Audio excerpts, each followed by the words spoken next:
Bona tarda a tothom.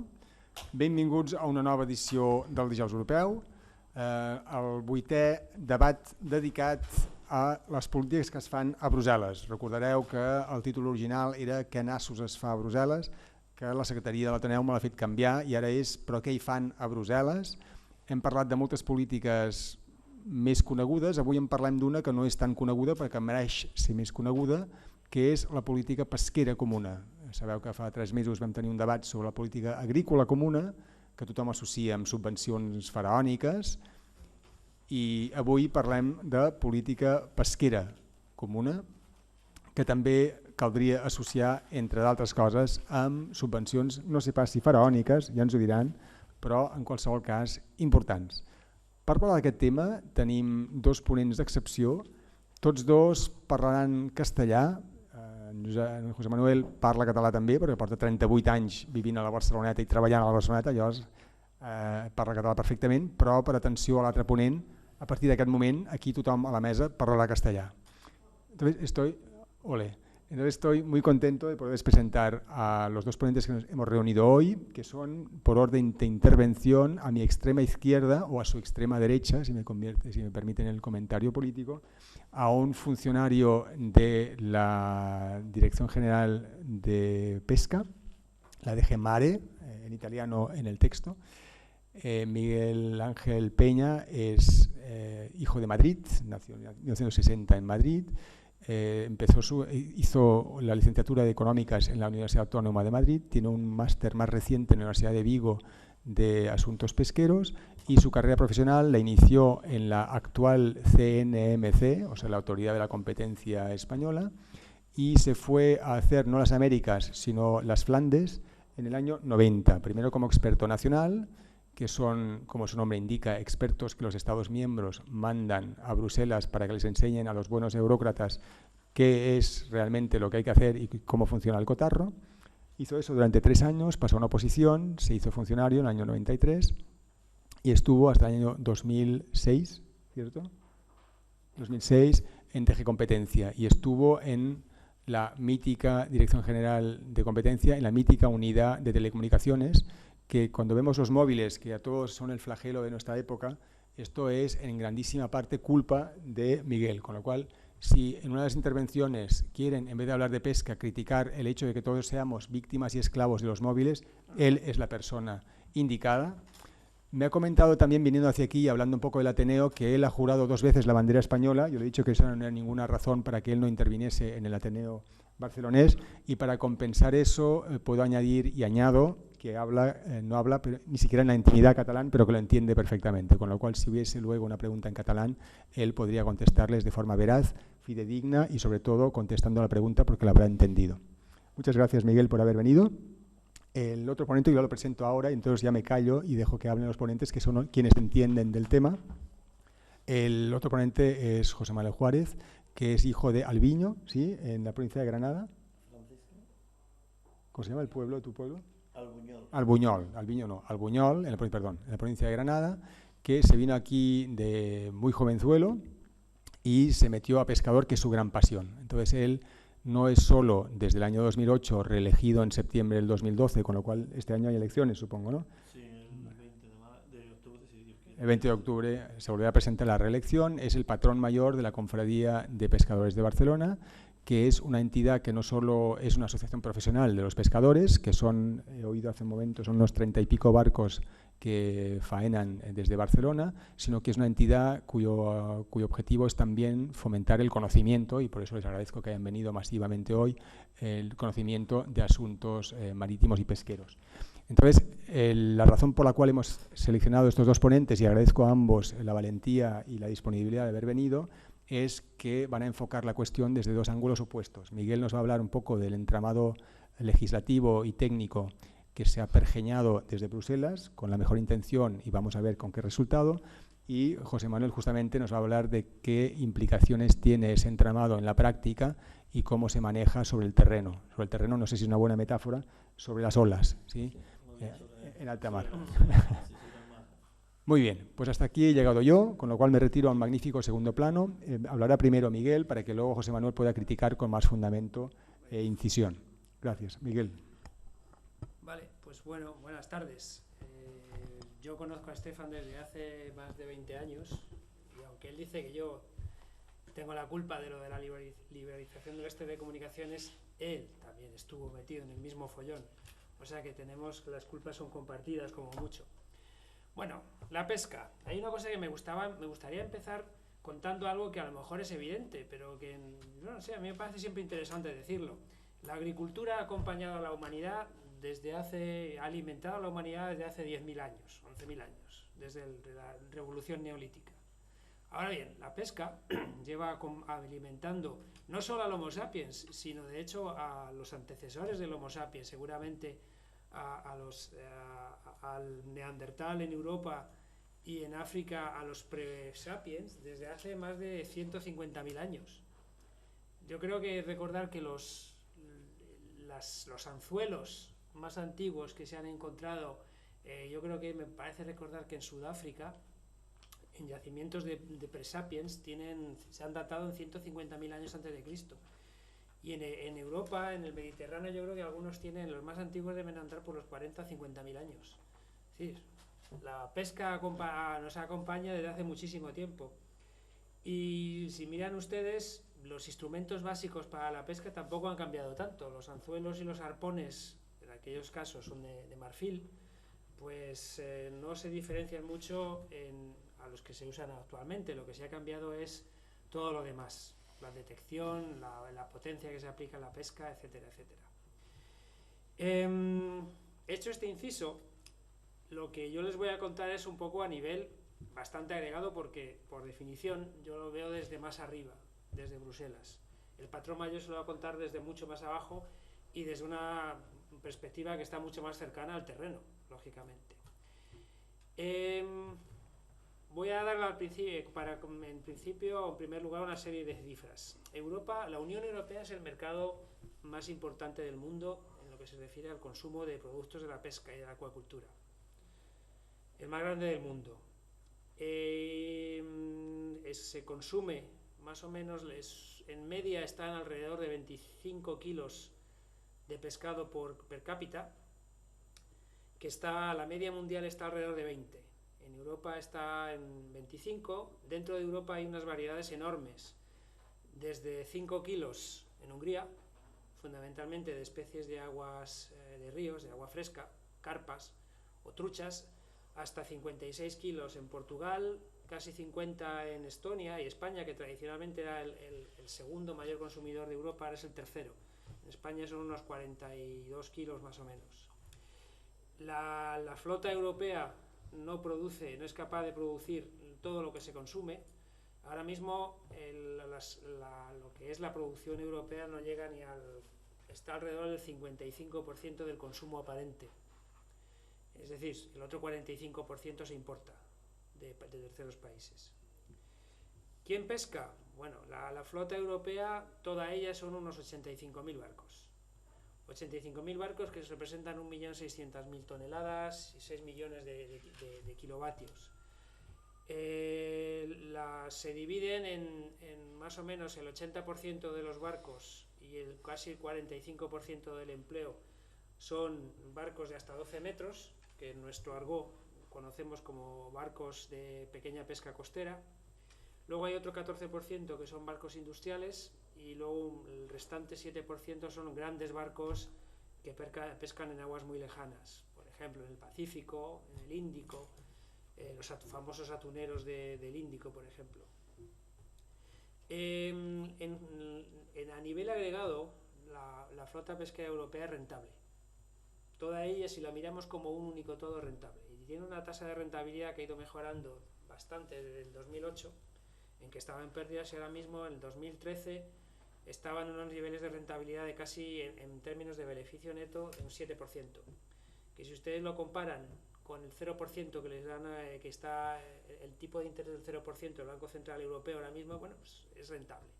Lo que pasa es que cuando ya a nivel agregado es rentable, cuando se baja del nivel, ya descendemos a niveles más desagregados, pues ya ahí empezamos a ver que hay flotas nacionales y segmentos de flota que ya no son rentables.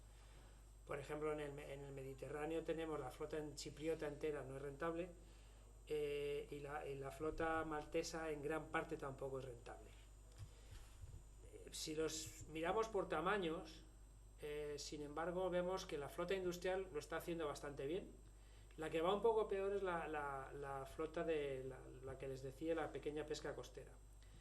Y puede haber varias razones que expliquen por qué va peor. Una de ellas es están mucho más desorganizados, tienen mucho menos poder de mercado, y la comercialización es un gran agujero negro, en mi opinión, para el sector. Son mucho menos capaces, si tienen que competir, vender su pescado a Carrefour, que van a venderlo mucho peor que los industriales, en términos del dinero, de la rentabilidad que van a poder obtener. También es posible que nosotros la rentabilidad la calculamos sobre la base de información que nos mandan los Estados miembros. Pero claro, los barcos pequeños hay veces que tienen un único tripulante a bordo. Yo creo que desde el punto de vista fiscal, para ese tripulante puede elegir entre tributar como salario o tributar como beneficio. Nuestros sistemas de detección, por así decirlo, solamente capturan cuando es beneficio. Entonces es posible que la rentabilidad que sale tan baja en la flota pequeña, pues en realidad no sea tal. Pero no lo sé, aquí está el patrón mayor que luego podrá corregir lo que he dicho. Lo que sí parece es que 2015 ha sido casi un año milagroso. Y ha sido un año milagroso por la conjunción de 3 factores. Uno de ellos es que lo que es la situación biológica de los stocks, de las poblaciones de peces, está mejorando bastante. Luego diré que en el Mediterráneo no tanto, pero en el resto de las aguas comunitarias está mejorando bastante. Ello también ha incidido en que los precios de primera venta, en lonja normalmente, hayan mejorado, y al mismo tiempo los costes de producción, en especial el coste del gasoil, que es dentro de los componentes de la estructura de costes de las empresas pesqueras, representa entre el 30 y el 40% de los costes, ha bajado mucho, está muy bajo, con lo cual ingresos aumentan, costes no se reducen, pues sale rentable, la rentabilidad aumenta. ¿Dónde está España en todo esto? España es la mayor potencia pesquera de la Unión, de toda Europa. En términos de flota, es la flota más grande en cuanto a toneladas, la segunda flota más grande en cuanto a kilovatios, en cuanto a potencia, y la tercera más importante en términos de número de barcos. Dividiendo una cosa por la otra, pues sale que la media de tamaño de la flota española es más grande que la de otros Estados miembros. Por ejemplo, Grecia o Italia tienen más barcos, pero los barcos que tienen son en general pequeños, muy pequeños, y solo capturan en el Mediterráneo, mientras que la flota española está presente pues prácticamente en todos los mares, en todos los océanos, mucho más allá del Mediterráneo, y por ejemplo, en la flota de larga distancia es prácticamente toda española o de capital español. Luego, lo que ya no sé, dentro de la flota española, la importancia que tiene la flota que tiene puerto de base en Cataluña, eso no lo sé, pero eso imagino que el patrón mayor nos lo podrá contar a continuación. Bueno, donde yo trabajo somos responsables de lo que se llama la conocida como la política pesquera común.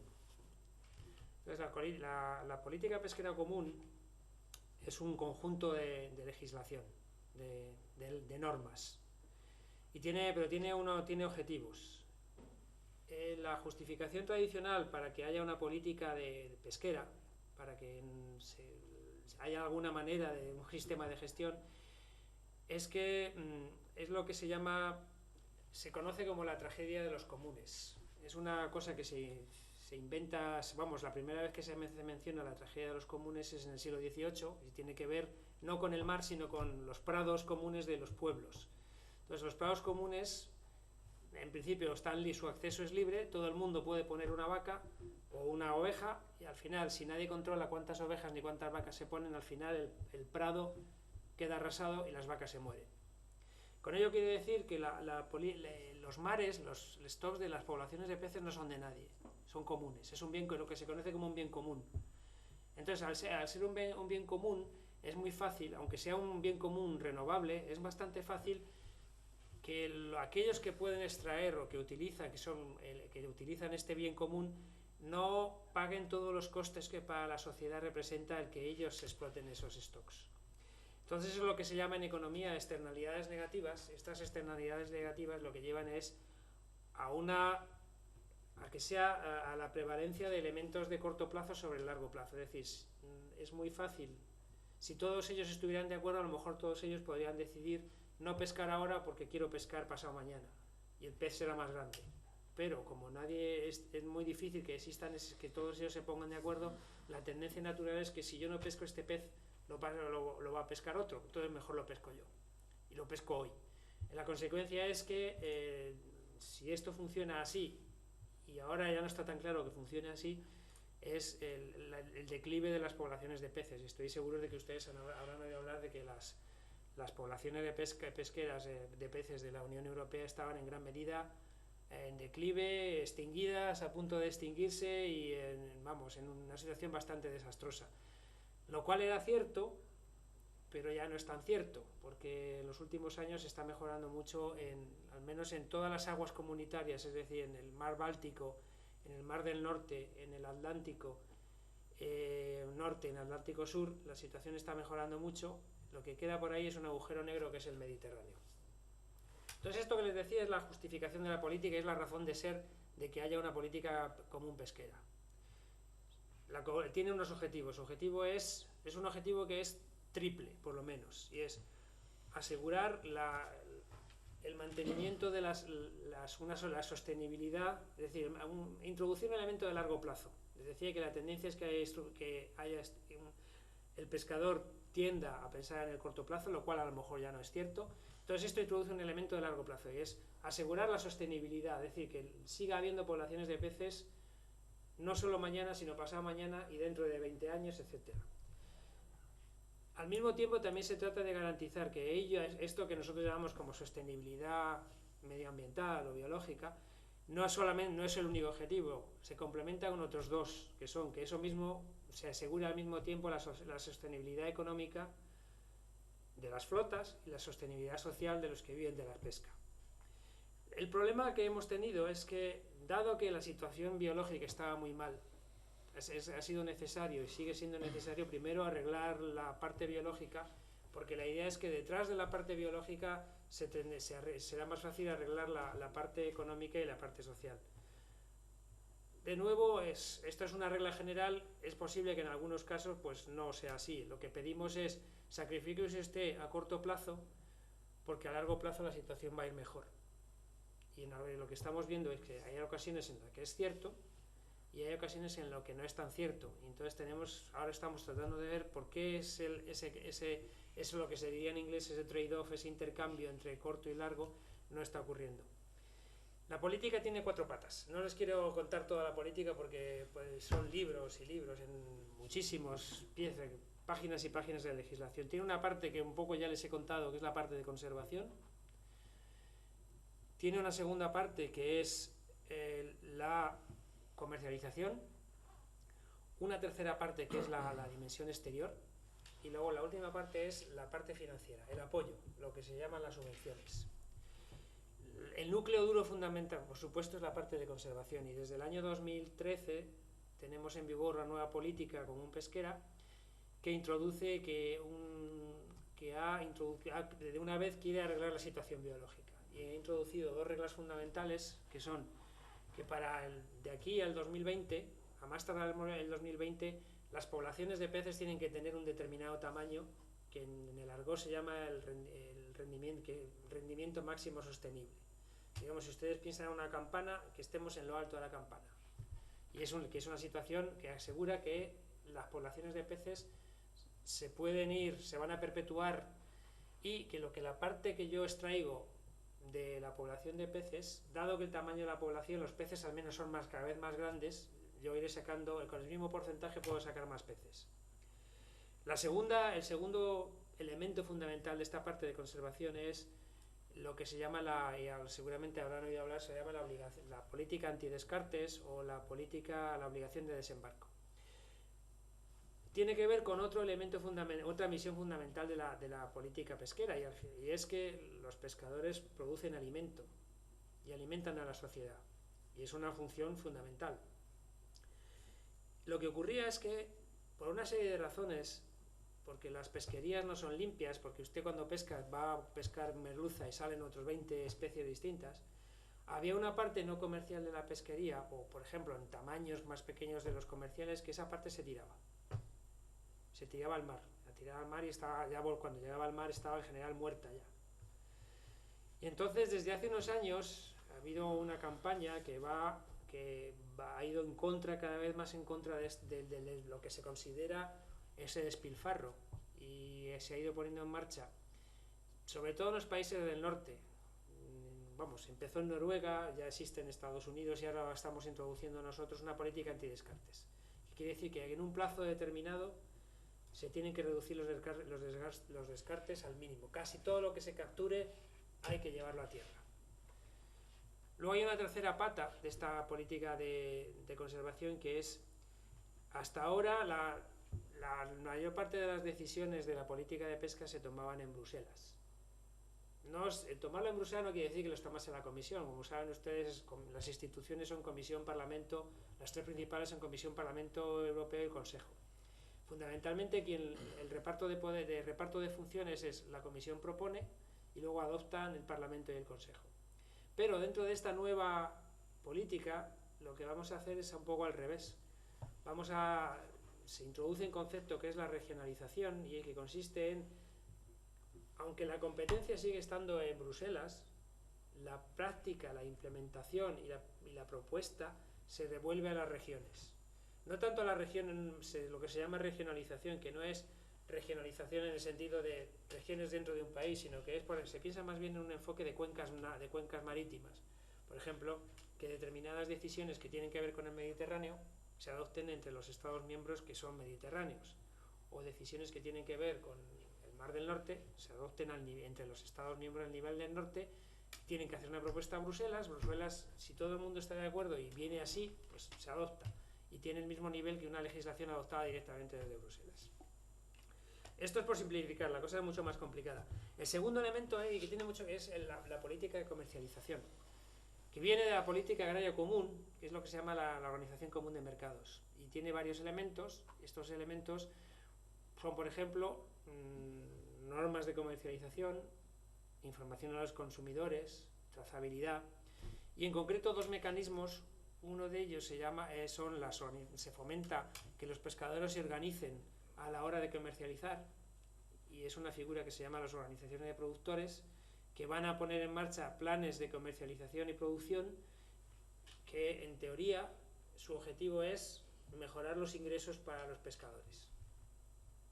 Se ponen de acuerdo, pueden vender mejor, pueden tratar de incrementar el valor añadido que se añade a los productos, con lo cual ellos se van a quedar una parte creciente del valor de la pesca. El segundo elemento, que es un elemento que desaparece, es una ayuda al almacenamiento, que eso sí que es algo que viene de la política pesquera común, pero que de la política agraria común, pero que en la política pesquera común no tiene ningún sentido. Se va a eliminar de aquí al 2018. El tercer elemento son lo que es la dimensión exterior. La dimensión exterior, que también es polifacética. La Comisión Europea representa a los Estados miembros en organismos de las Naciones Unidas que tienen que ver con las pescas, también en el ámbito de la OCDE, en el ámbito de la FAO, y en otras organizaciones pesqueras que se organizan a nivel internacional para ocuparse de determinadas aguas internacionales, por ejemplo, en el Pacífico o en el Índico. Esa es una primera dimensión. Una segunda dimensión, que es algo que importó, que vino con la entrada de España en la Unión Europea, son los llamados acuerdos de pesca. Son acuerdos que los concluye la Comisión con terceros estados, por ejemplo, con Marruecos, con Mauritania, con las Islas Seychelles, con Guinea-Bissau. Entonces, según esos acuerdos, la Comisión, en nombre de los Estados miembros, negocia con ese Estado, y a cambio de pagarle una cantidad, ese Estado permite que barcos europeos, con bandera de los Estados miembros, puedan pescar unas determinadas cantidades, por ejemplo, de atún.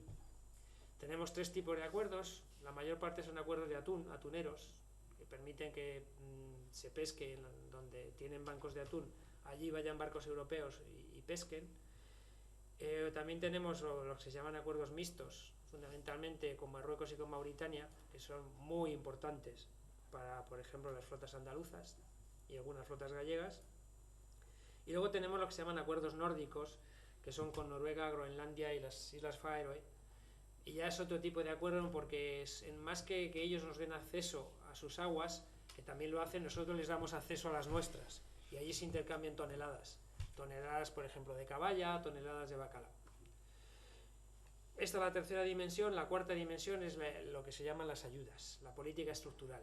La política estructural existe de más o menos de 1980 y tantos y ha habido varios fondos. Ya tenemos un fondo nuevo que se llama el Fondo Europeo Marítimo y Pesquero, que está en vigor desde el 2014, va a durar hasta el 2020 y que acompaña a los objetivos de la política pesquera y que lo que hace es fomentar el que se alcancen determinados objetivos dando un empujoncito con ayudas.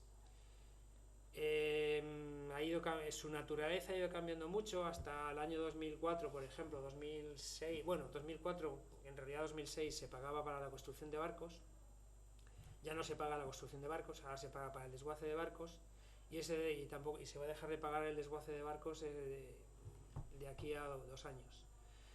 Lo que se hace es tratar de facilitar que se ponga en marcha la política de antidescartes, que se facilitar también, por ejemplo, los pescadores tengan acceso a ayudas para la formación, para la innovación, para la educación, para que desarrollen actividades complementarias a la pesca.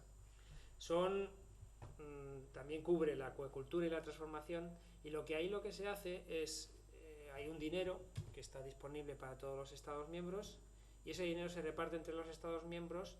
Dentro del reglamento ahí se incluyen aquellas medidas que se pueden financiar, y entonces se pide a los Estados miembros, a cada Estado miembro, que diga, dentro de esas medidas yo quiero hacer esto y esto.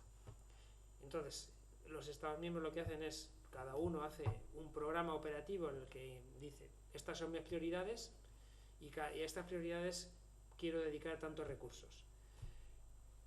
La Unión reparte el dinero entre los Estados miembros en función de criterios que tienen que ver con el tamaño del sector, por ejemplo, y luego ya el gasto es por parte del Estado miembro. A España, que es el país que tiene el programa operativo más grande, todo el fondo son 6.400 millones de euros, que es un fondo que es relativamente así, son cifras grandes, pero que si lo he comparado con la política regional, por ejemplo, la política de cohesión es como un 1% del fondo, un 1% de la política de cohesión. De esos 6.400 millones, 600 y pico los gastamos directamente nosotros, desde Bruselas. El resto lo gastan los Estados miembros. El programa más grande es el español, que son 1.160 millones, para los 7 años que empezaron en el 2014. Y el programa más pequeño, por ejemplo, es el austriaco, que tiene 7 millones. El programa medio son 200 y pico millones, que en términos de política regional es nada y menos, es menos que marginal. A España, creo que en el Fondo Europeo de Desarrollo Regional, en la última versión, le caen 40.000 millones de euros aproximadamente. Esto es una fracción. Es una fracción que es importante porque el sector de la pesca, todo él ingresa al año como 7.000 millones de euros, de los cuales como un 20% en España, más o menos. Y eso, si ustedes comparan estos 7.000 millones del fondo, pues es como los ingresos del sector en un año. Pero aún así, en términos absolutos es importante, en términos relativos es bastante pequeño. Entonces los Estados miembros gastan y nosotros certificamos. Y hay unos objetivos, y ahora este nuevo fondo, sus objetivos principales son los que yo les he ido diciendo, y haciendo un hincapié muy importante también, por ejemplo, en la innovación. Bueno, y esto es un poco a grandes rasgos y con grandes pinceladas todo lo que es la política pesquera común. Si luego quieren podemos entrar en algún detalle más, pero vamos, lo que quería hacer ahora para terminar mi parte es contarles cómo está el Mediterráneo. El Mediterráneo es un mar que tiene las condiciones que tiene, representa más o menos el 10% de las capturas de la flota europea, es decir, unas 400 y pico mil toneladas. Genera como, de esos 7.000 millones que les dije, genera como aproximadamente 1.400 millones de ingresos. La situación de las flotas en el Mediterráneo, más o menos como el resto de Europa, de la Unión, con la salvedad de que es el único sitio donde todavía quedan flotas enteras nacionales que están en pérdidas, como por ejemplo la chipriota. El problema que tiene el Mediterráneo es, a diferencia de lo que les decía antes respecto a la mejora de la situación biológica en el resto de las aguas comunitarias, el Mediterráneo es un auténtico desastre.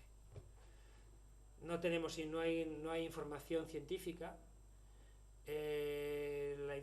pero de los pocos stocks, de las pocas poblaciones de los que sí se tiene información científica, pues casi el 94% están en una situación que nosotros pretendemos que se alcance un nivel que les dije que era a largo plazo, y eso se traduce en una determinada porcentaje de mortalidad de las poblaciones. Pues la situación en el Mediterráneo está en que la mayor parte de las poblaciones, salvo algunas al parecer de salmonete y de gambas rojas, el nivel medio la mortalidad por pesca está 4 veces por encima del nivel que tendría que estar.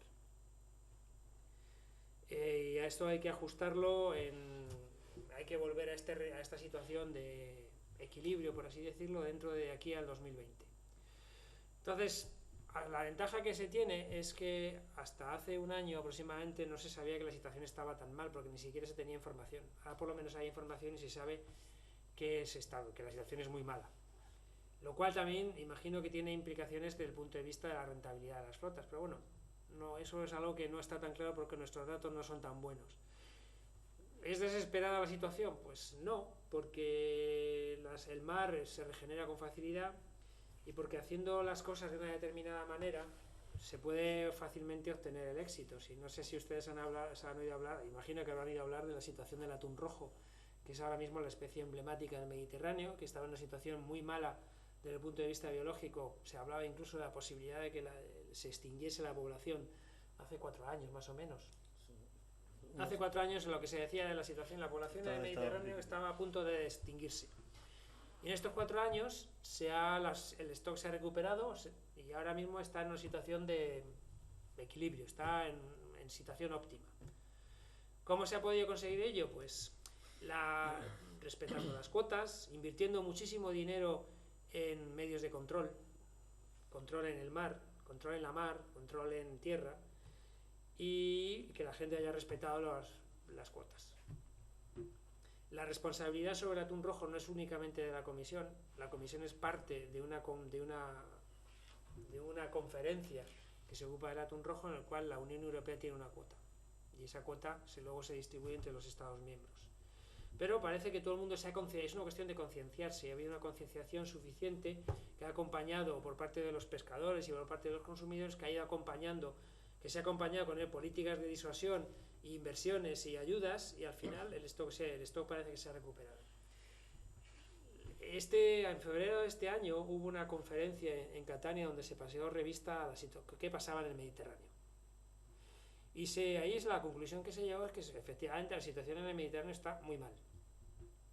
Entonces ayer se ha lanzado, y que había que hacer algo, que era que no se podía actuar a nivel individual, sino que había que poner en una misma mesa a todos los implicados en el sector, las administraciones nacionales, los pescadores, las ONG, los consumidores, para tratar de sacar adelante la situación. Antes de ayer, hubo una conferencia ministerial y se ha lanzado una estrategia que se llama MedFish Forever, y esta estrategia lo que incluye son medidas que son a nivel de los Estados miembros de la Unión Europea, pero también implicando al resto de los estados del Mediterráneo, todo lo que es el norte de África y el Próximo Oriente.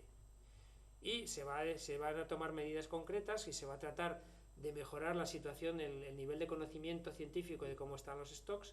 Luego se va a tratar de actuar con carácter prioritario sobre los stocks que son los más importantes desde el punto de vista socioeconómico y comercial, por ejemplo los stocks de pequeños pelágicos, la sardina, el boquerón, luego también sobre algunas especies demersales como la merluza. Ahora bien, lo que también se analizó en esa conferencia de febrero es lo que se vio, la conclusión a la que se llegó es que es cierto que la sobrepesca tiene gran parte de la culpa de la situación en que se encuentra el Mediterráneo, pero que hay otra serie de factores que no se conocen tan bien que tienen una importancia grande. aunque pueden tener. Uno de ellos el cambio climático y otro de ellos es la polución en el Mediterráneo. Entonces, estos planes que se quieren poner en marcha van más allá necesariamente de lo que es la actuación solo en el ámbito pesquero, sino también hay que ver otra serie de factores, y ahí lo que les dije de la investigación científica y la colecta de datos es fundamental. Y es algo en lo que estamos haciendo muchísimo hincapié.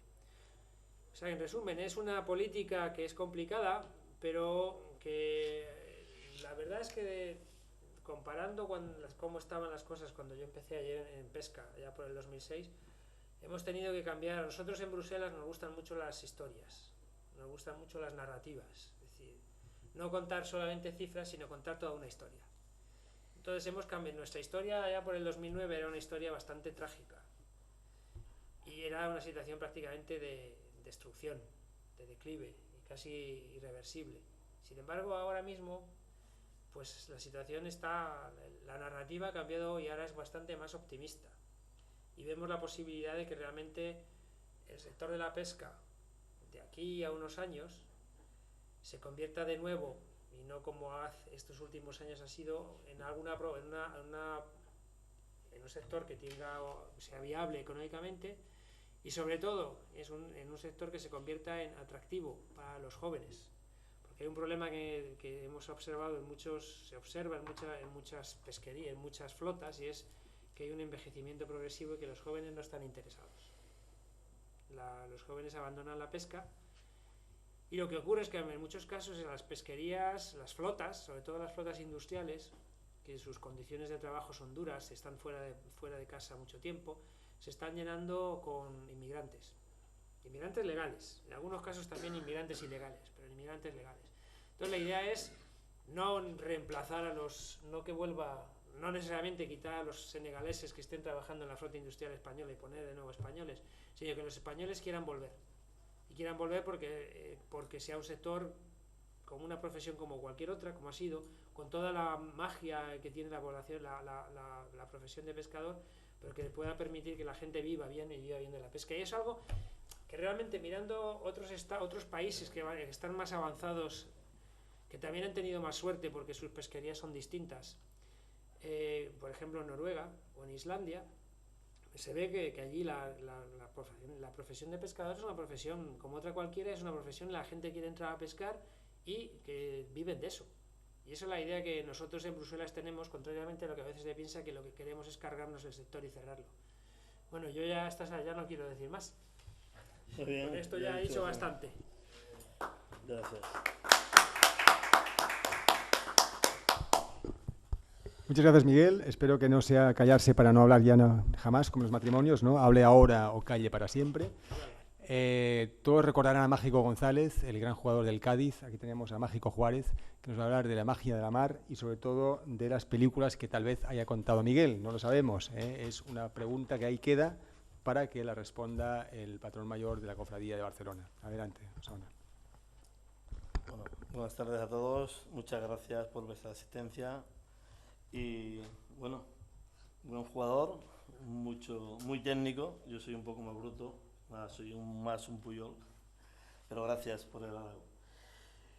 En primer lugar, amigo Miguel ha estado, yo creo que bastante sembrado con la dirección que trae Bruselas, de la cual comparto muy poco o algo menos que poco. Creo que las últimas PPCs, políticas pesqueras comunes, han estado totalmente erróneas, a excepción, como bien ha dicho y ha argumentado, la del atún. Creo que ha sido un acierto, hay que reconocer los aciertos. Pero como ve, pesca de bajura tradicional, lo primero que los pescadores siempre nos hemos sido mayoritariamente, o toda nuestra vida nos movemos un poco a nuestra suerte por los criterios que nos enseñaron nuestros antepasados. Hemos durado 3 siglos y medio y podemos durar otros 3 sin ayuda de la administración. Y lo digo tal como suena. Al menos esa sería mi ilusión y creo que podríamos conseguirlo con un mínimo de apoyo y un mínimo de diálogo con las distintas administraciones, tanto la de Bruselas como la de Madrid, y por lo que pertoca también a la catalana. La pesca en Cataluña es una pesca totalmente sostenible, rentable y, eso sí, muy sacrificada. Muy sacrificada porque se mueve en baremos y en costumbres ancestrales, y lo suplimos con esfuerzos más que con tecnología. Me duele mucho cuando se habla de trazabilidad desde Bruselas. Y bueno, aquí solo pedimos en el Mediterráneo español y en el catalán en particular data de pesca, no de desembarque, y que le llegue al consumidor final. Es muy simple, muy sencillo y poco costoso. Eso sería una medida que el consumidor final sabe que come su producto y elige entre el suyo o el que le exporta, que es verdad, también lo que ha dicho, que no tenemos suficiente producto para alimentar a todo el mundo, pero ahí nuestra mar la cuidamos bien en Cataluña, en el Mediterráneo español en particular, y creo que habría que vivir. Yo voy a poner un solo ejemplo, que me parece que la Comunidad Económica Europea se ha pasado por alto o por el forro de los pantalones cuando le da la gana, igual que Madrid. Señor Daniel de Pauli vino el día 4 del 10 del 2010, hizo una ponencia en la Universidad de Barcelona y rescato de su intervención 3 frases. La presión de la pesca industrial esquilma los peces de todo el mundo. España, segunda frase, ha orillado la pesca artesanal o de bajura para volcarse con la pesca industrial. Y tercera frase, o bueno, un contexto, no es una frase. Al año se descargan en el mundo 53 millones de toneladas para consumo humano, de los cuales 24 millones son de pesca artesanal o bajura. Dan medio de vida a 12 millones de personas. El resto, 29 millones de toneladas, es de la pesca industrial y solo dan trabajo a medio millón de personas. No sé qué medidas han tomado al respecto, pero me parece que ni caso. Eso lo he dicho en varios foros, pero a veces no. Dicho esto, hace poco estuvimos en Madrid, porque se van a tomar medidas, como me ha dicho el compañero, restrictivas en el Mediterráneo, porque el Mediterráneo es un mar que está muerto y según interviene un informe del IEO que le pasa al señor Hermídez, secretario general de Pesca en España, el 93% de las especies en el Mediterráneo están sobreexplotadas y hay que hacer medidas correctoras para intentar subsanar y hacer un máximo rendimiento sostenible. Yo creo que me voy a dedicar al Mediterráneo en particular, no tengo la experiencia de Miguel ni mucho menos, desde los 11 años estoy embarcado, cada noche salgo a la mar, intento dirigir la cofradía con los criterios que me han enseñado y el día a día que vivo, ir corrigiendo para poder vivir dignamente de una profesión a la cual admiro, de la cual estoy orgulloso, y para mí sería una pena muy grande que mi nieto o mi bisnieto, si quisiera y voluntariamente pudiera trabajar, no pudiera pescar en la ciudad de Barcelona. Para mí eso sería un pecado capital de todos los barceloníes. Dicho esto, ese 93% de las... Yo me baso en mi cofradía y he contactado con otras, es totalmente erróneo. Por ejemplo, en Sardina, en el 2009, 457.000 kilos, perdón, 457.000 kilos se desembarcaron en la lonja de Barcelona. En el 2015 lo hemos duplicado, 815.600 kilos.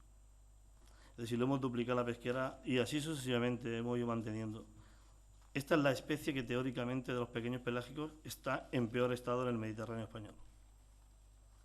Eso según nuestro secretario, según los informes que nos da el IEO. Ya una científica francesa lo dice totalmente, es decir, no lo ratifica, sino dice que la mortalidad viene por otras vías y por otros sectores, que como el ser humano somos tan explotador, pues cada día nos gusta vivir mejor, limpiarnos bien, con perdón, el culete con toallitas y a los bebés, y la señora salva el lit y compresas y todo eso va a los abocadores que terminan en el mar y siendo uno de los tantos contaminantes que hay. Otros son la granja y las piscifactorías, que yo creo que la Comunidad Europea hizo ahí un gran trabajo para suplir la escasez de productos en Europa. Y bueno, esas piscifactorías habría que alimentar a esos peces, y para alimentar a esos peces se pesca una gran cantidad de pequeños pelágicos que no se contabilizan o se contabilizan muy mal, que son el futuro alimento de esos grandes especies como el atún u otros. De eso se hacen piensos, de cada 200 kilos se hace 1 kilo de pienso, por supuesto. Matamos 200 kilos de pescadito más pequeño para hacer 1 kilo de pienso y vamos mejor y cuidamos mejor el mar así. Eso es una de nuestras medidas que creemos que son totalmente rentables y que cuidan los ecosistemas al máximo. Sin contar que esos piensos hoy día pues también le metemos algún medicamento para que esos animales que están enjaulados y encerrados no se estresen. A mí el médico me dice que no me automedique. Un pescado ya de por sí va automedicado. Seguiría haciendo críticas sobre este tema, pero prefiero ser realista y decir lo que vivo al día. Yo en el 2008 entré de patrón mayor y de 5.000 kilos de sardinas que podemos pescar, los pescadores nos autopusimos una cuota muy inferior a la que nos marca la normativa, que son 3.000 kilos. Lo estamos cumpliendo y hemos implicado a otras autonomías y a todos los puertos de Cataluña. Eso ni se ha tenido en cuenta, ni se ha publicitado, ni se publicitará. Por eso no hemos recibido ninguna compensación y la recibiremos.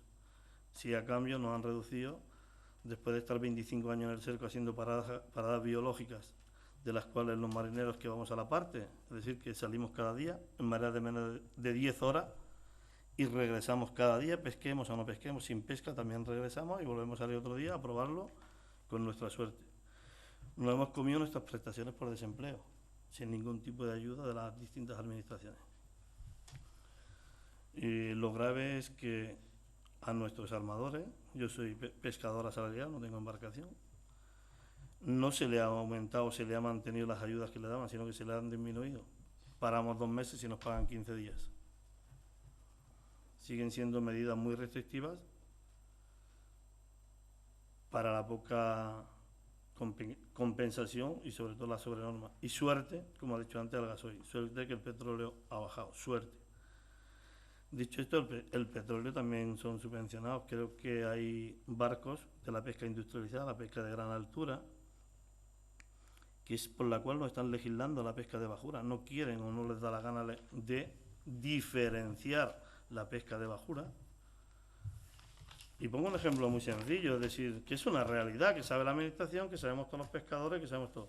El Mediterráneo es único para, es decir, no es de España solo, no es de Cataluña solo, no es de Valencia solo, está Francia, está Italia, está Marruecos, está Argelia, en fin, hay más países ribereños también. Vamos a hablar de España para no criticar a los que no están aquí y no se pueden defender. Hablemos de España, toda unida, con Cataluña a la cabeza. La pesca en Cataluña es, para mí, ejemplar. Y voy a poner un par de ejemplos simples y muy llanos. Es decir, un ejemplo sencillo es Arte de Cerco. Salimos a las 11 de la noche, en verano a las 12 y regresamos al alba. Cualquier región del Mediterráneo español, ya no hablo de Francia, a las 7 de la tarde, a las 6, salen, pescan y vuelven al alba. Son muchas más horas. No solo eso es un agravio comparativo, en el cual no legislan con la misma normativa. Igual es nuestro gobierno, por supuesto que sí, que le toca a nuestro gobierno y el que decide y pide una excepcionalidad de esa Bruselas. Es cierto, eso es cierto. Pero no sé por qué tiene que haber una excepcionalidad en el horario. Y, por ejemplo, un arte de cerco en Cataluña tiene 330 metros de longitud, largura. En Andalucía, 450, en Francia, 480. Pescan lo mismo que nosotros, sardina, boquerón y barat, y tienen más franja horaria, más arte, pero tiene una cosa muy buena, es estupendo. Tiene mucha tecnología y llevan 4, 5, 7 personas a bordo. En Cataluña llevamos una media de 14. Eso no se cuenta como rendimiento, el generar puestos de trabajo que tanta falta hace. No se tiene en cuenta y no se compensa. Es una de mis vivencias, no cuento nada que me hayan contado, solo lo que vivo el día a día. Y seguiría poniendo algún ejemplo más. Por ejemplo, un arrastre en Barcelona. Este año en Barcelona, no, un arrastre. Entre los 12 arrastres que hemos se han pillado 24.000 kilos de merluza. Eso lo pilla en una sola marea cualquier barco del Cantábrico francés. En una sola marea. ¿Se está matando el Mediterráneo por la sobrepesca? Pregunto. No me gustaría alargarme mucho porque los mensajes largos no llegan y además sería excesivamente crítico con mis vivencias. Y yo me he dejado a veces arrastrar por la corriente y creer que hay que reducir, y soy partidario de reducir, soy partidario de las vedas, soy partidario de... Incluso hemos hecho un gran esfuerzo y yo en su día fui uno de los abanderados que consumiéramos nuestras propias prestaciones por desempleo por cuidar el mar. A veces algún compañero me ha criticado, sigo defendiéndolo, pero digo, hostia, pues igual le di un arma que no se merecían porque no nos han tenido en cuenta ese esfuerzo durante 25 años. No se ha tenido en cuenta, eso es una realidad. Veo que se dan ayudas para montar piscifactorías que a los 5 años fracasa. Ahora estamos con las OPs que son muy buenas cuando las cofradías, ya digo, llevan 3.000 años y han existido a guerras civiles, a dictaduras, a todo tipo de democracia, partidos políticos, es decir, y están ahí, algo bueno tendrán. Cuando hemos pasado tantos y tantos y tantos, algo bueno tendrán. Aprovechémonos de ellas, dialoguemos con ellas, vivamos sus experiencias y, sobre todo, con la gente que va cada día al mar, porque yo creo que uno de los grandes fallos que tenemos en España, y no quiero ofender al compañero Miguel, todo lo contrario, estoy orgulloso de que esté aquí y poder debatir, si se puede ser, en un ratito con él. El tema está en que los pescadores tenemos unos representantes, hemos ido a la mar, hemos ido a pescar y nunca hemos mirado cara. Si miramos cara a la mar, no. Nosotros hemos estado siempre mirando cara a la mar. Lo que no hemos mirado nunca es lo que tenemos en tierra. Y cómo podemos mejorar eso, es cierto, nuestro producto. Y ahora que lo pedimos, no nos ayuda. El problema es que nuestros representantes técnicos se han ido convirtiendo en muchas agrupaciones, repartir el pastel entre muchas organizaciones de armadores, organizaciones de pesca de altura, pesca, cofradías y tal, y al final tanto reparto el pastel, el que es el Mediterráneo, un mar pequeño y cerrado, indiscutiblemente que es así, pero los elementos que llegan ahí, por ejemplo, como lo que he dicho antes, residuos de todo tipo, querer convertirlo en una gran piscina para el turismo, que es la sensación que tengo. La sensación que tengo es que el Mediterráneo es muy atractivo, España en particular y en general, y ahora Cataluña y sobre todo la ciudad de Barcelona está muy de moda, tenemos turismo de todo tipo, a gran escala, de mucho poder adquisitivo, de mediano poder adquisitivo y de poco poder adquisitivo, y claro, los pescadores en medio de Barcelona somos un grano en el culo, con los grandes yates que hay ahí.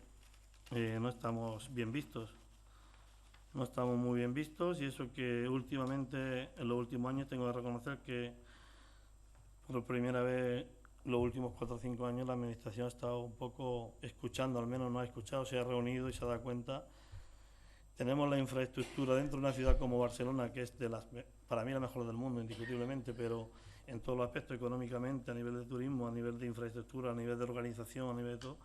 La Cofradía de Pescadores de Barcelona tiene la infraestructura más obsoleta de toda España, y no digo de Bruselas, porque de Europa, porque igual acierto y no quiero acertar. Hemos pedido por activa y por pasiva, nos prometieron que cediéramos terreno para la Olimpiada si no nos la dieron. Dicho esto, la pesca en Barcelona, hablo de mi cofradía, igual hemos sumado 4 millones de toneladas de pescado para 400 puestos de trabajo directos. Es decir, multiplicamos los números que uno de los máximos expertos dijo en el 2010, hemos cumplido con creces los deberes, lo que decía Daniel de Pauli en su día. Lo que nos marca la Comunidad Económica Europea también. Pero que estuve en Bruselas y me dicen, medidas restrictivas, haciendo una mesa de trabajo. Me parece perfecto la mesa de trabajo. Me gustaría que hubiera subcomités que se dedicaran a la pesca, subcomités de arte menor, subcomités de cerco y subcomités de arrastre, para que contaran sus vivencias, cuántas toneladas de pesca se descargan. Hablo en Cataluña, en Arenys de Mar, en Vilanova, en San Carlos de la Rápida, en Rosas, tal, y sumarlas de cada especie, y si estos están por debajo, están un 93% por debajo, o estamos mintiendo y maquillando números. Estamos mintiendo o maquillando números porque eso es imposible. He puesto lo de la sardina, pero me voy al boquerón. El boquerón o el seitón en Cataluña, en el año 2009, en la lonja de Barcelona se vendieron 483.500 kilos. En el 2015 hemos vendido 1.286.000 kilos. El problema es que el precio sí que ha bajado un poco, porque como bien ha dicho, debido a otros problemas que todos sabemos y que nadie quiere tocar, es muy pequeño, le cuesta llegar a la edad de la pubertad y a la madurez para reproducirse, porque el ser humano es acaparador, usa plásticos, usa de todo y todo va al mar, y esos plásticos tardan años y años y se convierte, y está probado científicamente ya inclusive, y lo saben los señores de Bruselas, que el plancton se autoalimenta de micromoléculas de plancton. Los fondos homeros, fangosos, por muchas, entre ellas por las cagadas que pueden hacer los atunes cuando están enjaulados, dejan sus restos y eso va siendo con los años, el fondo cambia. Imaginaros ahí continuamente en el mismo sitio, dejando y haciendo y comiendo y tirándole el pienso ahí. Los primeros años va muy bien, está comprobado por los pescadores, acuden peces y se pesca más, pero cuando pasan 7 o 8 años, sino que le preguntes a los compañeros de Tarragona, lo podrán decir. Alrededor, 1 kilómetro o un par de millas alrededor, pocos peces hay por ahí. Desaladoras, regeneración de playas, y hemos matado el filtro natural que teníamos en nuestra costa, porque nuestra costa creo que ha sido, aquí en Barcelona, desde el río Llobregat al río Besós, son 10 millas de costa de lo más rica que yo he visto en mi vida, para todo tipo de alevinaje, de sepia, de calamar, de sardina, de boquerón, todo tipo. Cómo ha cambiado tanto la playa con las regeneraciones para el turismo, espiones artificiales, ampliaciones de puertos, puertos sobre puertos. Eso ha ganado arena y hemos perdido criaderos naturales de puesta de sepia, que está a 20 metros de la playa, ponían la sepia, ponían los calamares, el changuete a la boca del río, las desviaciones de los ríos, todo eso se va perdiendo. Nadie habla tampoco de esto. ¿Qué repercusión? Yo lo que me gustaría en definitiva es saber verdaderamente la mortalidad de peces, para mi pescado, que hay en la mar por pesca, y la mortalidad que hay por otro tipo de elementos. Nosotros desde Barcelona también venimos siendo pioneros en muchos tipos, es decir, llevamos ya 20 años, como he dicho en el par, pero es que también llevamos 20 años trayendo basura, toneladas de basura que pillan los arrastres al mar y los tiramos en bañeras, y gracias a una negociación y que últimamente, y lo tengo que reconocer, que hemos tenido guerras muy duras con la autoridad portuaria, que es un monstruo en Barcelona, pero ahora hay una relación de colaboración importante, porque se han dado cuenta que muchas de nuestras reivindicaciones eran reales, lógicas, y yo diría que hasta de un sentido de la sensibilidad que roza la humillación. Estos señores, pues, se me ocurrió una idea, ya que traemos esto, ¿por qué no implicamos a la agencia de residuos y hacemos algo para poder analizar todo lo que encontramos en la mar? Eso lo hemos hecho sin ningún tipo de ayuda, por iniciativa propia. Y yo he tocado diferentes elementos y no teníamos nada más que los barcos, la encontramos, la vemos, la volvíamos a lanzar al agua, no, traigámosla, que la vean, que la visualicen. Cambiamos eso de sobreexplotación por pesca. No la hay en Cataluña. No la hay. No la hay. ¿Que estamos de acuerdo que hay que cuidar el mar? ¿Quién mejor que nosotros que queremos cuidar el mar y que ir cada día a pillar pescado? Y contra más cerca de casa mejor. No fuimos los pescadores los que dimos la idea de hacer un barco de 200 caballos o 180 caballos que tenía y 12 o 15 metros de longitud para uno de 21 con un motor de 1000 caballos. No fuimos los pescadores los que nos orientaron a ese cambio de políticas pesqueras común. Fueron los técnicos que tenemos. Y no pasa nada, porque yo también me equivoco en la mar, por reconocer los errores. La pesca de bajura hay que tratarla como tal. Como tal, la pesca de altura es altura y la industrializada es pesca industrializada. Separémosla, legislemos diferente. Seguridad, toda, que ya no la ponen toda. Control, todo. No hay ningún problema. No hay ningún problema. Ahora, controlemos lo que viene de fuera, de dónde viene, que no cambie la etiqueta, que no cambien las etiquetas por el producto de aquí y los grandes mercas, como bien has dicho, pescado de Mauritania, ahora superficie tal, lo cual, y con 3 cajas del producto de Cataluña, aquí que sea muy llamativo y muy vistoso, y podemos cambiar la etiqueta porque no hay data de pesca, hay data de desembarque. En Cataluña desembarcamos el pescado cada día. Hay mareas mínimo, en el Atlántico Sur, Atlántico Norte, Cantábrico, hablo de España, no me quiero meter con los demás países, que son de 25, 21, de un mes. Yo voy a pescar el primer día y ese pescado lo tengo guardado bien, que es buen producto, que no tengo nada contra ello. Pero diferenciemos el pescado del primer día con el del día 30 cuando volvemos de marea. No es el mismo. Y todos sabemos que no es el mismo. ¿Qué pasa? Que se ha convertido la pesca en el monopolio de Telefónica antiguamente o Renfe.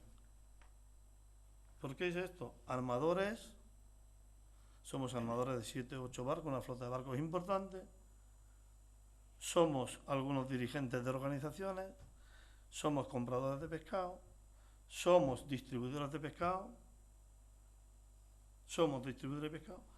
y todo ese conglomerado son fondos de pesca por diferentes vías que llegan a la misma o a las mismas personas, a la misma institución. Las cofradías, como somos de la época de Jesucristo, pues no nos llegan porque a Jesucristo lo crucificaron y a los pescadores de bajura en Cataluña nos harán lo mismo. ¿Nos crucificarán? Sí o sí con estas medidas. No me puede ir el secretario general de Pesca el día 6 de abril del 2016 y decirme el 93% de la especie está mal, vamos a hacer 4 días de pesca en el arrastre, 4 días de pesca más 2 meses de parada, intentaremos aumentar un 20% las ayudas. 4 días, hacemos 5 días de pesca. 5 días a 10 horas, 50 horas de pesca. 50 horas de pesca a la semana. Navegamos 3 horas más adentro y 3 horas para venir. Si con 5 días vamos a la parte, hablo como marinero, ya no como armador, vamos a la parte. Con 5 días me estoy llevando a veces a la semana 100 euros, 150. La mayoría, estos últimos años, 80, 90 euros. Si yo pesco un día menos, ¿qué me voy a llevar? Si ya estoy trabajando para pagar los gastos que genera la empresa. Porque voy a la parte, cuidado, y me gusta ir a la parte, porque soy parte de ese bien común. En el momento que lo dejamos en esas manos de esas grandes empresas, de esos grandes armadores, y por un sueldo, sabemos todos los que trabajamos por el sueldo que somos un número. O rindes. Y si no multiplicas lo que rindes por 5, no vales para nada. Por muy buen trabajador que seas. Y en eso se está convirtiendo la pesca. Y la otra parte, pues para el turismo, cuidar bien la playa y que no puedan echar los trasmayos porque hay de todo. botellas, zapatos, bolsos, lavadoras, tengo fotos de todo. Una barbaridad. Somos los barrenderos del mar. Yo pesco más basura que pescado. Y no me da vergüenza decirlo. Al arrastre, cuando me he embarcado, es increíble. Tardaríamos más tiempo, ¿eh? Y estamos tardando y traemos la cuarta parte de lo que encontramos en estrellar la basura y separarla que en estrellar el pescado. Esto no es una realidad y nadie habla de eso. Yo digo, por favor, nada más pedimos pesca de bajura con 10 horas, que si hay que hacer los 2 meses de paro y lo haremos buenamente por el bien de nuestro mar, que para nosotros, para los pescadores, es la mar y siempre será la mar. Y siempre me he preguntado por qué los viejos le decían la mar. Y ahora de mayor tengo un sentimiento que igual el que tenían ellos. Le llamamos la mar en femenino porque igual no creo que nadie quiera, ni tan siquiera a tu señora, que quieres primero a tu madre y después a tu novia. Y luego cambias a tu novia por tu madre y vuelves a tu madre. Pues la mar es nuestra madre. La mar es la madre de los pescadores. Y eso, no se crean que no queremos. El control sí que lo queremos. Lo que queremos es un respeto. Que se nos escuche, que se nos vea. Y no puede, es como en Barcelona yo voy en un coche, en un Ferrari, y tengo que respetar las señales de tráfico igual que una bicicleta, pero no puede circular una bicicleta a la velocidad del Ferrari, ni puede llevar 5 pasajeros.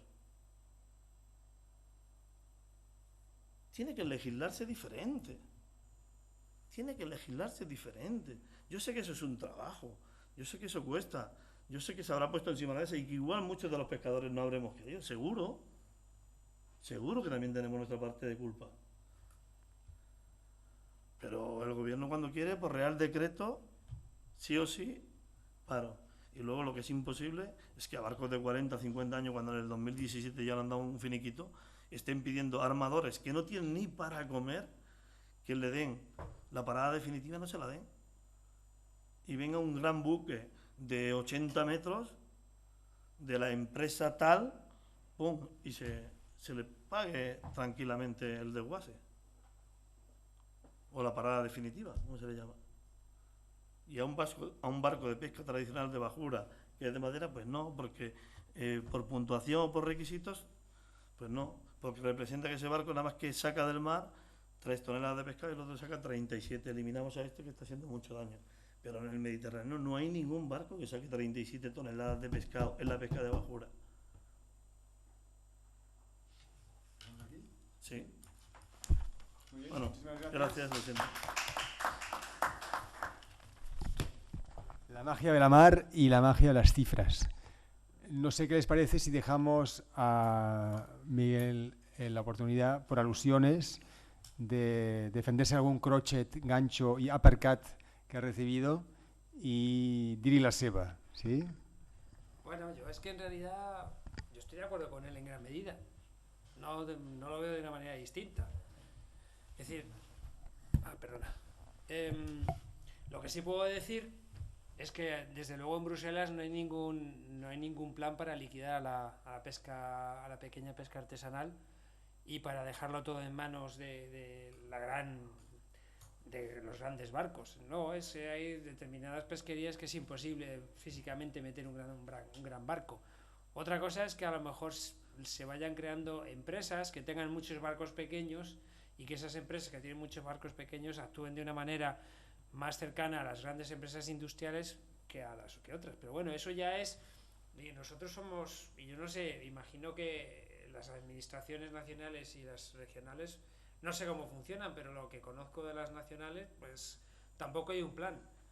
De hecho, es al revés. Hay un plan para tratar de favorecer, se es consciente de que hay problemas en la bajura, pero que la bajura es fundamental para mantener empleo y le da viabilidad a determinadas comunidades costeras. Evidentemente no es el caso de Barcelona, que es una ciudad enorme, pero sí que es el caso, a lo mejor en Galicia, por ejemplo, de pequeños pueblos de 1000 habitantes que solo tienen con pesca como única actividad económica. No, es al revés, se trata de proteger a la pequeña pesca. Lo que sigue, y sí que existe un régimen que es favorable a la pequeña pesca, a la pesca de bajura, que al menos en Bruselas se permite que haya un régimen favorable y por ejemplo, mediante derogaciones en reglamentos de control, mediante porcentajes incrementados de ayudas, pero eso es algo que si nosotros permitimos y que luego es el Estado miembro o la administración regional quien hace o no hace.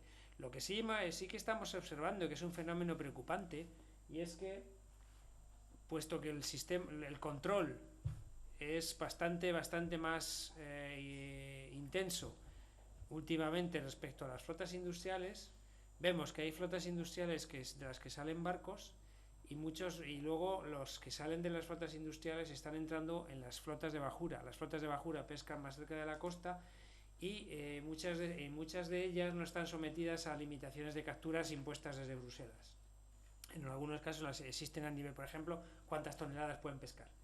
En muchas flotas que actúan en la banda costera hasta las 12 millas no existen esas limitaciones, al menos a nivel de Bruselas, a lo mejor existen a nivel nacional, pero lo que observamos es que cada vez hay más barcos, en muchos de los Estados miembros hay cada vez más barcos en las flotas pequeñas. Con lo cual, forzosamente, su situación se tiene que estar deteriorando. Pero lo que nos tememos es que en algunos casos, y no tengo ni idea, no supongo que no es el caso en la Cofradía de Barcelona, hay algunos casos en que la entrada en esas flotas pequeñas se produce precisamente porque el control es más difuso y porque nadie sabe exactamente cómo están los stocks, nadie controla, o el control es menos intenso. O sea, al menos es lo que aparece. No digo que sea una regla, pero sí que puede ser, en algunos casos puede ser la realidad. Es que es cierto, hay una cosa que me parece yo vuelvo a un tema del que he hablado, que es el tema de la comercialización. Y la percepción que muchas veces he hablado con otros pescadores y muchas veces suele salir el tema de la comercialización y siempre acaban reconociendo que eso es verdad, que no vendemos bien. Que pescamos, somos los mejores pescando, pero que a la hora de vender no vendemos bien. Entonces ahí, pues eso es algo que, por ejemplo, las medidas de las que hablaba el patrón mayor, de que hablaba José Manuel, de imponerse autolimitaciones en cuanto a los niveles de desembarco diarios, pues es algo muy útil, es algo que Estefan y yo no hubiésemos admitido en nuestro tiempo. Nosotros luchábamos cuando estábamos en política de competencia, el hecho de que se introduzcan ese tipo de limitaciones sería anticompetitivo y malo, pero en el ámbito de la pesca es al revés, en el ámbito de la pesca no es malo. Digo que bueno, si todo el mundo va al boquerón, por lo visto ayer se abrió la campaña del boquerón en el Cantábrico, de la anchoa. Y han llegado, el primer día han llegado toneladas de anchoa a las lonjas, el precio se ha desplomado. Nosotros lo hemos notado mucho. Entonces, si ellos se ponen de acuerdo o bien dicen, vamos a pescar en vez de, no tengo ni idea cuánto pescan, una fracción como hacéis vosotros, o vamos a tratar de que hoy llego a la lonja yo, mañana llegas tú, pues el precio es mejor y al fin de cuentas la gente que va a la parte pues obtiene mejor sueldo. El precio diario es clave.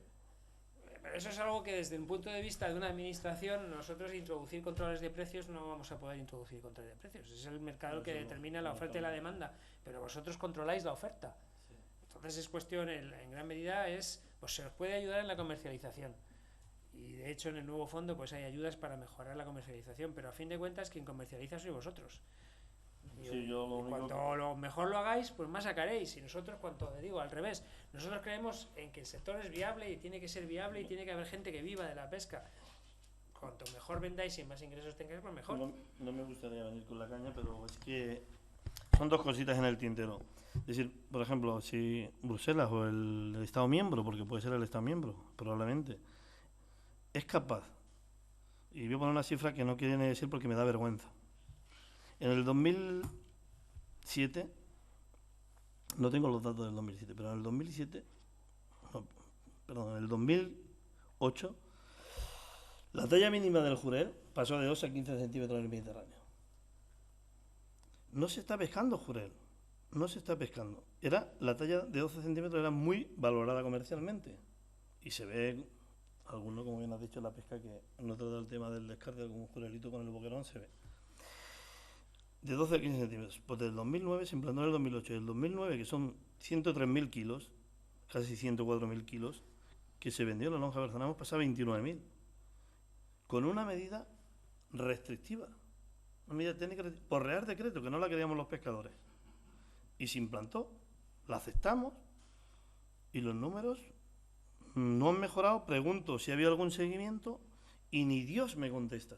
Ni Dios. Coño, ¿cómo voy a poner un real decreto y no voy a controlar las consecuencias? Punto 1. Y punto 2. En el Boquerón, que como me has dicho es verdad que ahora hay mucho en el Cantábrico, que hubo una época muy mala, si nosotros estamos pidiendo aumentar a la talla comercial y me dicen que no puede si no hay consenso entre los pescadores. ¿Cómo al jurel, por real decreto, aplico esa normativa, sea el Estado miembro, sea Bruselas, y para el jurel no, que me explique a alguien el por qué, es que no lo entiendo. Y como yo, todos mis compañeros no lo entienden eso, que para una cosa puedo poner un real decreto y para la otra no. Yo no lo sé, francamente. Y eso Yo no está, sé porque no conozco. y eso es así, te lo puedes apuntar y preguntas por qué es así. Pero Y no- lo estamos pidiendo. Porque el precio comercial del boquerón, con este tamaño, aunque dé a la medida biológica más que suficiente, no tiene la grasa suficiente y habiendo en el norte, pues baja de precio. Y luego la otra es, por real decreto, data de desembarque. Ganaríamos, si es verdad que queremos mejorar los precios de nuestro producto, data de desembarque por real decreto, por obligación. ¿Qué hay detrás de esto que no nos dejan hacer esto? Intereses comerciales, indiscutible. ¿A favor de la pesca de bajura? No. Pesca de bajura artesanal nos vale para crear adictos en las reuniones y consensos y ganar artículos y batallas en las mesas redondas. Después nos olvidamos de ellos porque son minoría. Nos olvidamos de ellos. Lo siento, pero así lo pienso y así lo digo. Gracias. ¿Sí, una pregunta? Al señor Peña, cuando ha expuesto todo el tema en Bruselas, cómo se trata y los diferentes temas de las patas de la legislación a la pesca, y sobre todo en la medida que estamos ahora en el Mediterráneo, hay dos estudios de los que has hablado en febrero sobre la situación del Mediterráneo, con la flota que hay en el Mediterráneo. Realmente esto es un estudio que ha habido en el Golfo de León por franceses y que ha demostrado que no solo es la sobreexplotación que siempre se da a los pescadores, sino que hay otros elementos distintos a esa misma. Y tú mismo, usted mismo, No, por favor. tal como ha expuesto, no se sabe el porqué del motivo de la situación del Mediterráneo. Pero esto es una incongruencia de que si hay un dinero, ya no solo en las ayudas, ¿por qué no hay estudios de este Mediterráneo? ¿Por qué no se hace realmente por parte de Bruselas para saber exactamente cuál es la situación del Mediterráneo?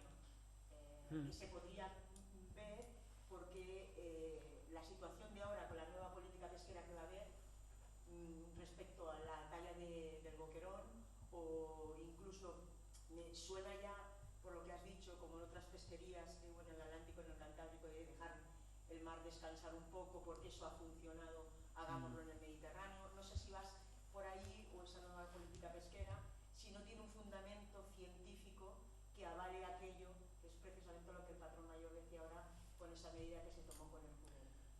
Bueno, la medida del jurel no la sé exactamente. Yo sé que, por ejemplo, ha habido ahí, por ejemplo, en la zona de Pontevedra, era la meiga, el gallo, ellos mismos se impusieron un tamaño de desembarco mayor que la talla mínima, porque se daban cuenta que los tamaños más pequeños afectaban el precio no solo de ese tamaño, sino a todos los tamaños. Se están haciendo y se hacen y se van a seguir haciendo estudios en el Mediterráneo. El problema que tiene el Mediterráneo, que es el régimen de gestión es más complicado, porque en el resto de las aguas comunitarias es cuotas, toneladas.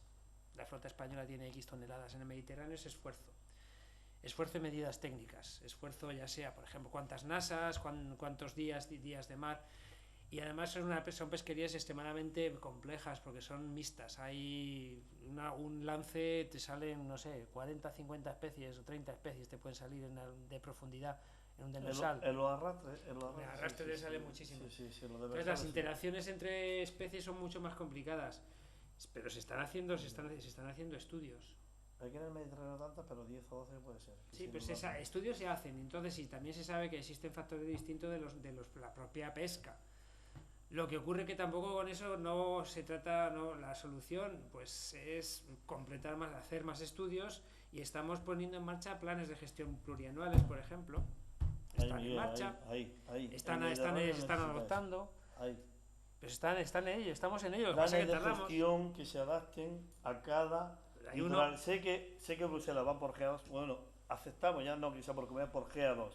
Planes de gestión para cada tipo de pesquería sí, y está, para cada GA2 la misma normativa en artes, en horarios y en todo, y en captura. estamos en lo que se llaman los planes de gestión plurianual, que Sí. son, va a haber uno en el norte del Adriático, otro en las aguas del estrecho de Mesina, De consenso con el otro sector, en la zona española, por así decirlo, en el Golfo de León, que son todas antes eran monoespecies, ahora van a ser pluriespecies. Lo que pasa que ahí también necesitamos que todos los Estados miembros afectados se pongan de acuerdo. Pero estamos en ello, es una cuestión, estamos obligados a adoptarlos. Y estamos esperando que estén adoptados de aquí a un par de años. Ya se ha adoptado uno en el Báltico, pero ha costado mucho tiempo porque es codecisión y todo lo que es Parlamento y Consejo es muy complicado. Se requiere mucha negociación, pero estamos en ello. Sí, yo con respecto a lo que preguntaba la señora le diría que los planes de gestión y bianuales, incluso porque claro, el mar es un secreto difícil de calcular incluso para los que estamos cada día ahí. Dicho esto, yo mismo con la sardina iba a favor de corriente de que sí que es verdad cada vez había menos, y reconozco los errores cuando van mirando las capturas y la proporción de barcos que hemos desguazado o que hemos desballestado, que hemos ido reduciendo flota. Dice, hostia, pues estamos por encima de los stocks que dicen Bruselas. El tema está, sentémonos con la administración, sentémonos los pescadores y hablemos de reducción de pesca, planes de gestión, pero lo que no podemos admitir es que de la noche a la mañana, que parece que están encima de la mesa, que yo creo que nos van a plantar el mes que viene, nos digan, porque en Catania ya se ha hablado de eso, vais a pescar 4 días sí o sí, el arrastre, y vais a parar 2 meses sí o sí, y os vamos a pagar esta miseria que tampoco puede ir ni a Varadero ni mover el barco. Yo pregunto, si yo voy a la parte ya, el armador tiene que estar, bueno, ni me lo imagino, pero si a mí me cuesta levantar mi casa ya yendo a la parte, ¿sabes las consecuencias de toda una tradición, de toda una cultura, de toda una forma de vivir? No del daño económico que lo hay, la cantidad de puestos de trabajo que vamos a perder, sino del daño cultural que se le hace a esta gente o que nos hacéis. Es que es durísimo. Yo sí a los planes de gestión, totalmente, sí a cuidar el mar, sí voluntariamente a limpiar los fondos marinos y lo que haga falta. Sí, pero el Mediterráneo no es el agujero negro de Bruselas. Yo creo que es que Bruselas, la Comunidad Económica Europea, España en particular, no se ha preocupado lo suficiente de la pesca del Mediterráneo. Y hemos llegado tarde y mal. Esa es mi opinión con respecto al Mediterráneo y a las medidas restrictivas. Con respecto a otro comentario del señor Peña, las OPPs desde Bruselas piensan que es la autopista para ayudar a la comercialización del producto. Igual podemos explicar muy brevemente qué es una OPP para que los que nos vean en la grabación. Una organización de productores es una estructura, es una agrupación de pescadores que se ponen de acuerdo para introducir una manera de comercializar, se ponen junta toda su producción y la comercializan de manera más o menos conjunta. Entonces, si dentro de las OPs o las POs, organizaciones de productores, que yo trabajo en inglés y tengo las siglas un lío. Es OPs. OPs, pues entonces cada OP tiene que adoptar su propio programa de captura y de comercialización. Y son normas que ellos mismos se autoimponen y que es, pues por ejemplo, las limitaciones de capturas, tratar de comprar máquinas para ellos introducir transformación.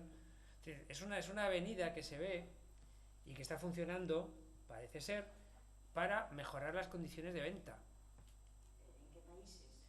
Por lo que yo sé, está funcionando bien en Francia, parece ser que en Galicia están funcionando bien también, en Andalucía parece que también funcionan bien, en Portugal parece que funcionan bien. ¿En sitios donde no hay cofradías? No, no necesariamente. Es que el fenómeno no lo conozco bien, pero forzosamente, prácticamente en toda España, en todas las regiones hay cofradías. Lo que pasa es que yo no sé exactamente cómo lo hacen, pero las cofradías se reconvierten en OPs o POs. ¿No? OPs. Pues, Entonces desaparecen cofradías como figura.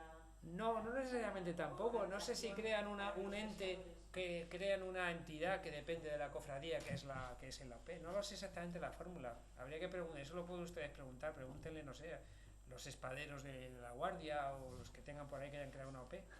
desde lo que nos toca a Cataluña, la sensación es esa. Y si se hace una OP, no quisiéramos OPs 3 en Cataluña, una sola y yo creo que sobraría. Una sola Ya. para todo Cataluña, para el En producto. Bruselas no determina cuántas hay que crear. Correcto, sí, eso No es se así. ve como la vía de comercialización.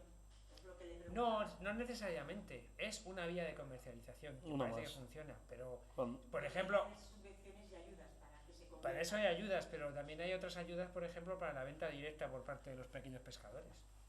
Para que vendan ellos directamente su captura. Proporcionalmente se podría saber cuál ayuda para una o para otra. Se puede saber que es un 3% para las OP son como un 3% de sus ventas anuales. Para la venta directa no lo sé, depende de que los criterios que determine el Estado miembro. La regla general normalmente es que del 100% de los costes de cualquier proyecto se paga un 50% con ayuda pública y un 50% es privada, pero hay excepciones. Si es pequeña pesca costera, un 80% es ayuda pública y un 20% de dinero privado, según. Pero, por ejemplo, les digo, la comercialización directa. Sabemos que muchas veces, al menos yo sé, conozco bastante bien la lonja de Vigo, y hay muchas empresas que ya tienen acuerdos estables de comercialización, muchas empresas de pesca que tienen acuerdos estables de comercialización con determinadas transformadores, con determinados intermediarios, y no venden en lonja, pasan por lonja, pero la venta de la pesca ya la tienen vendida y el precio lo tienen ya determinado de antemano. Por último, a ambos dos, la gran fuerza de los lobbies. Eso ya es un problema que tenéis vosotros, que es que los grandes, en Bruselas a nosotros nos llegan los que están allí, pues no es que todos sean representantes de las grandes flotas, porque sí, yo conozco bastante a la gente de Europes, y Europes defiende tanto a los pequeños como a los grandes. Ahora, no sé exactamente si los que están allí, los que nosotros les vemos las caras en las reuniones, representan siempre a los grandes o a los armadores, por ejemplo, o grandes empresas, o al sector industrial o a los pequeños. Lo que sí tenemos, es posible también con el nuevo fondo, es que el Estado miembro, si así lo quiere, puede dar ayudas especiales a los sectores pequeños, a los pequeños que tienen siempre más dificultades para salir fuera, o incluso a las mariscadoras, para que vengan a Bruselas a negociar con nosotros cuando haga falta. Pero eso es el Estado miembro el que decida poner dinero ahí. Yo, con respecto a las OPs, soy bastante remiso, como había dicho antes, soy una persona de costumbre, eso no quiere decir que no hayan trabajado en este tema y es un poco delicado. El problema de esto es que con la norma que tenemos en Cataluña en particular y en el Mediterráneo, que el primer desembarco sea vendido en la lonja de la cofradía, y siempre hemos tenido antes mejores controles que tenemos ahora, Miguel lo puede decir, antiguamente había mucho mejor control, debido a esto, y yo creo que contra más vías abramos para poder comercializar, primera vía, yo creo que tiene que ser como el atún, y ellos lo han hecho muy bien, lo saben.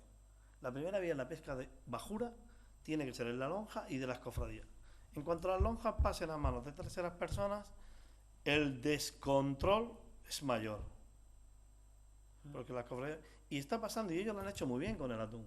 Y si aplican esa norma estrictamente a las cofradías, yo creo que todos iremos mejor, incluso habiendo OPs, que no soy opositor nato a una OP, sino tengo el miedo de que se abran muchas vías en la zona de desembarque, porque es mayor problema para ellos, es mayor costo para controlar, es todo más difícil. Los propios pescadores nos controlamos y todos sabemos que tenemos que pasar por allí.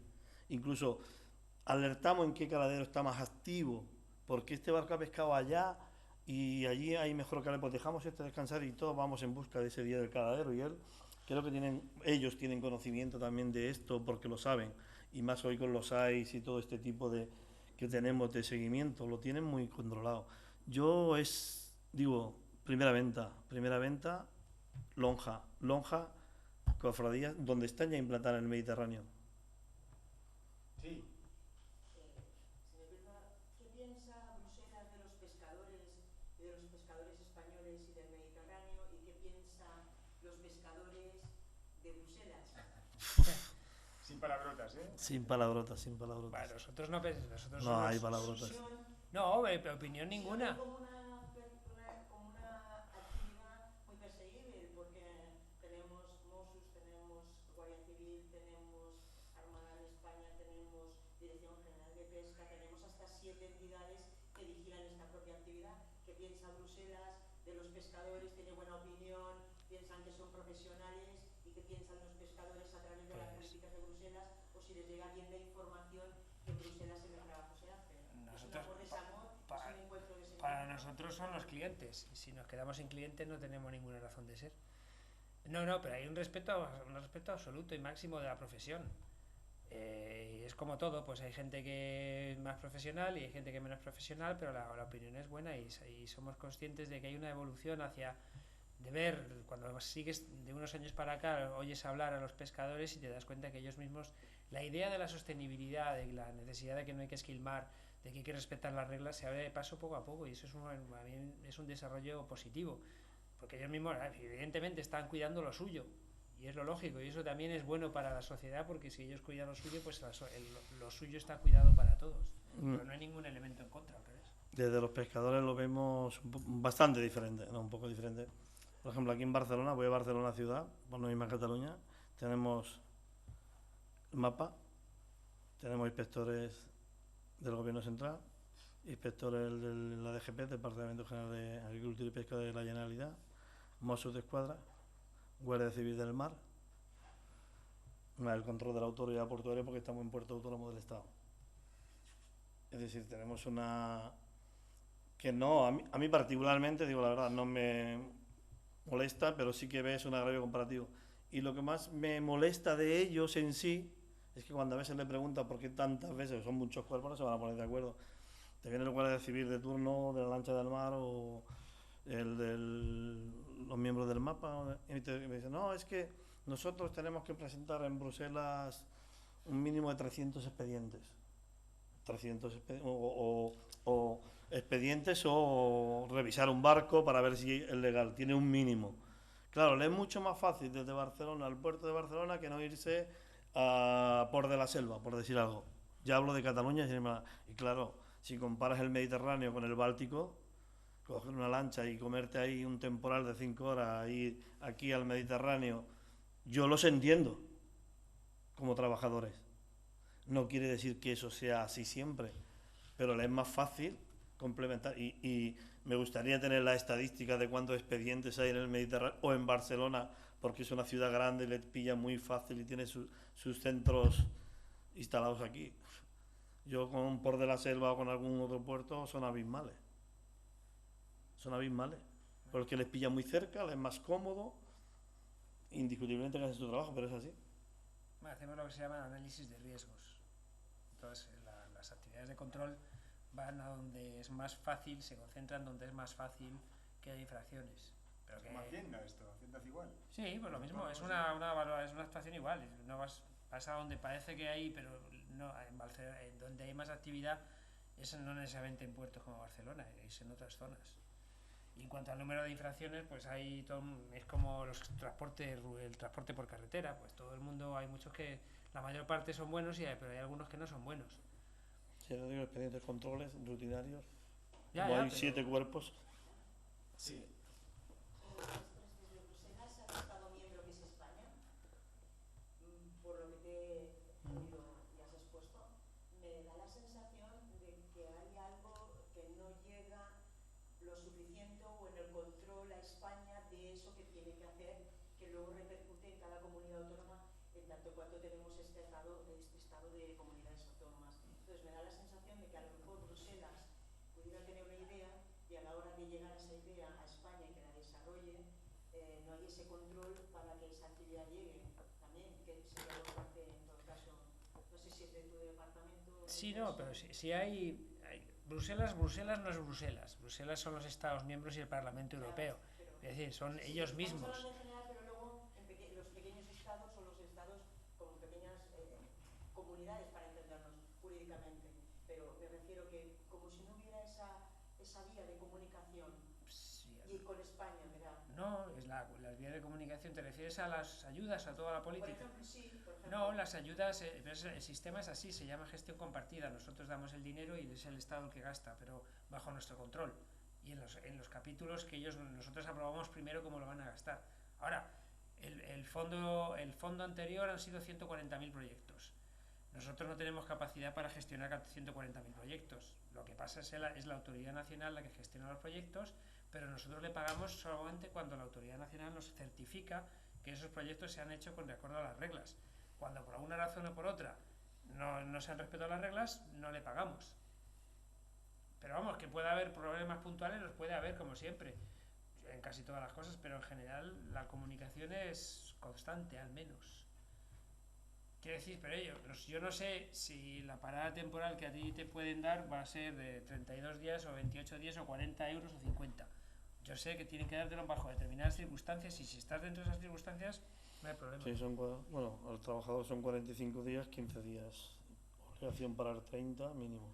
De todas maneras, si vais a quedaros a cenar, podemos seguir con el tema.